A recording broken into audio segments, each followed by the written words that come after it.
Hello everybody, and today I will be talking about some movies and a TV show that I watched last week. I love this format of a video because it gives me a chance to talk about movies that are not necessarily new releases. It's just random stuff that I watched and I get to talk to you guys about it.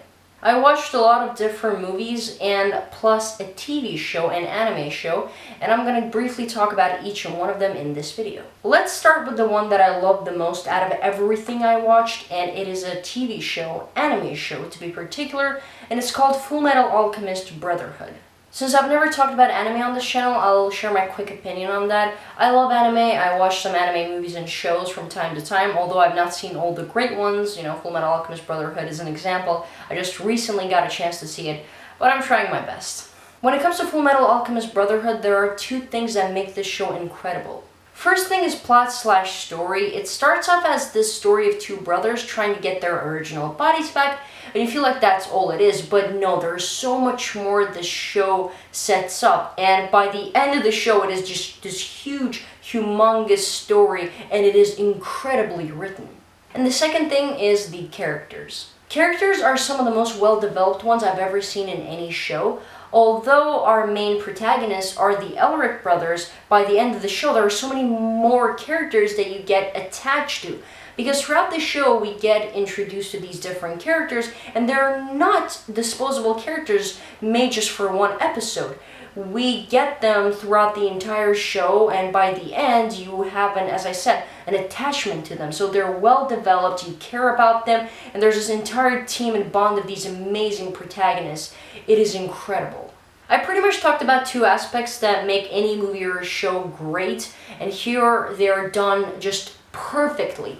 Fullmetal Alchemist Brotherhood is an excellent show, and whether you're an anime fan or you're not an anime fan, this is a must-watch. It is one of the best TV shows I have ever seen. I'm gonna give Fullmetal Alchemist Brotherhood 10 out of 10.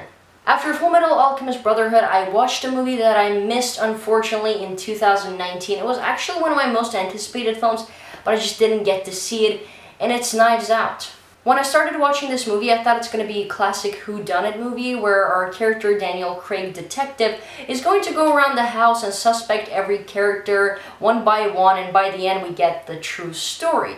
But this movie really surprised me. About 40 minutes in, this movie does a very bold move, which really caught me off guard, and I was like, wait, what? What's going on? But this movie definitely pulled it off, and it was incredible. As a movie in a mystery genre, this movie definitely does its job well. It keeps the audience guessing, and I didn't know the real true story until the end. And the cast is obviously incredible. That was the first thing too that caught my attention. I saw like the trailer picture of all these incredible actors, and I was like, I need to watch this, what is it? And all of them are great. Jamie Lee Curtis, all these guys, and especially Daniel Craig as a detective, he gives a delightful performance. There's only one scene that I thought was kind of unnecessary in this movie that could have been easily deleted and nothing would have changed. But other than that, I don't have like major problems with this movie. And I'm gonna give Knives Out 9.5 out of 10. After finishing Fullmetal Alchemist Brotherhood, I had this emptiness feeling in my heart, and I'm pretty sure you're all familiar with that feeling. It's the feeling you get after finishing a great TV show. So to fill that void, I watched Cowboy Bebop the movie. When it comes to Cowboy Bebop, the anime series, I have seen it. It is incredible. It is one of the best animes ever, but I never really got to see the movie until recently. The plot is pretty simple here. We have a terrorist who releases a deadly virus, and it is up to our Bebop crew to find him. Following the anime series, this movie has the same incredible atmosphere and the score. The Bebop crew is, as always, great, and when it comes to the new characters, there's one female character who also has an attachment to the terrorist. She was okay. Terrorist himself was pretty interesting in my opinion. When it comes to the action scenes, I feel like some people could say that there are not enough of them here, but it was fine for me. My favorite one was definitely the action scene in the train. It was really good. But overall, if you enjoy the anime series, you will enjoy Cowboy Bebop the movie, or as it is also called, Cowboy Bebop Knocking on Heaven's Door. It was pretty good. I'm gonna give it 7.5 out of 10. Next, I watched a movie that I also anticipated last year. It's called Honey Boy. Honey Boy is a story that's been inspired by Shia LaBeouf's own childhood. It is a story of a father and a son. Probably one of the strongest things in this movie is the performances. They're incredible, especially Shia LaBeouf, who maybe gives his best performance in his career, in my opinion. This is a very touching and a heartfelt film about a boy, young actor, who gets verbally and sometimes physically abused by his father, but still loves him and he wants him to be there. And Shia LaBeouf plays an alcoholic dad who you can see does have a love for his son, but he just doesn't know how to treat a kid right.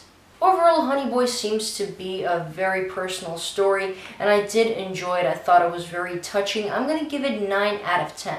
One of mine and my best butt's favorite things to do ever is every now and then come together and watch a bunch of terrible films, but they're terrible in a good way. They're so bad, they're good and they're hilarious. We make fun of them, we just have so much fun.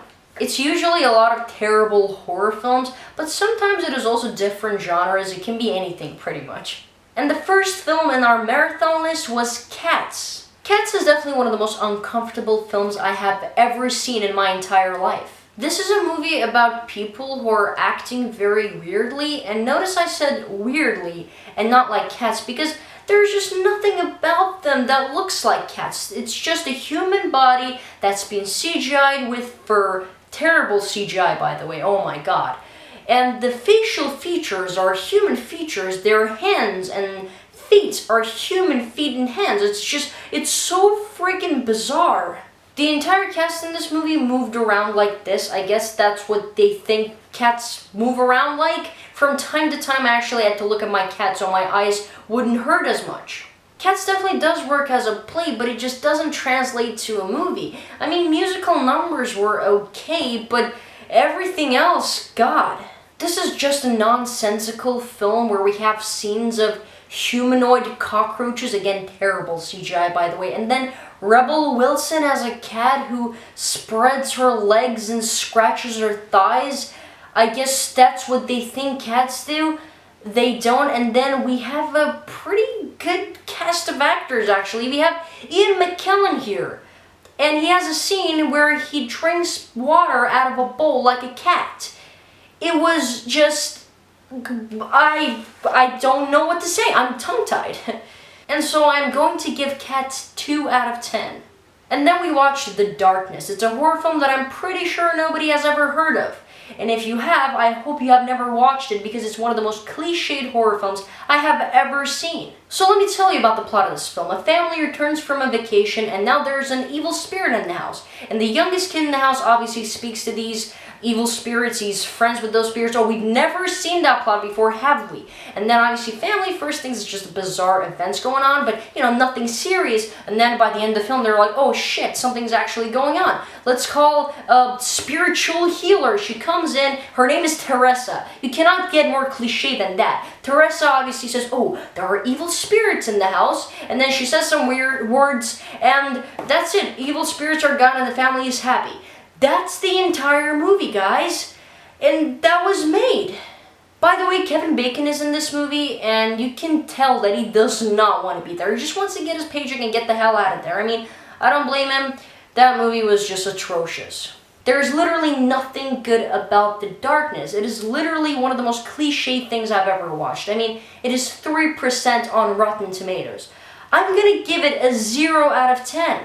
And lastly, we watched The Boy, which came out in 2016. So the plot follows this caregiver who travels from America to UK to take care of this boy. And when she arrives, she realizes that the boy is not real, it's a doll, and the family's kind of crazy. Right off the bat, there's a logical hole here, because how do you travel from America to UK to take care of a child without knowing what the child looks like, or nobody tells you that it is not actually a child, it is a doll? I mean, it is weird. And then secondly, when our character finds out that she has to take care of a creepy doll and the family's kind of weird, she does contemplate about leaving, but her friend tells her that she needs money, so she should stay.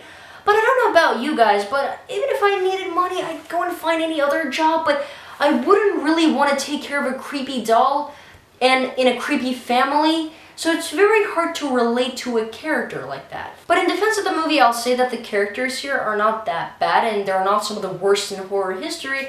They're fine. But unfortunately, you have to wait at least 30 minutes for the doll to start doing creepy things. So it could get a little boring. But the good thing about this film is that I actually didn't know how it's going to end. When you're watching a disposable horror film, you know, like The Darkness, where you exactly know how that movie is going to end, here I actually wasn't expecting anything.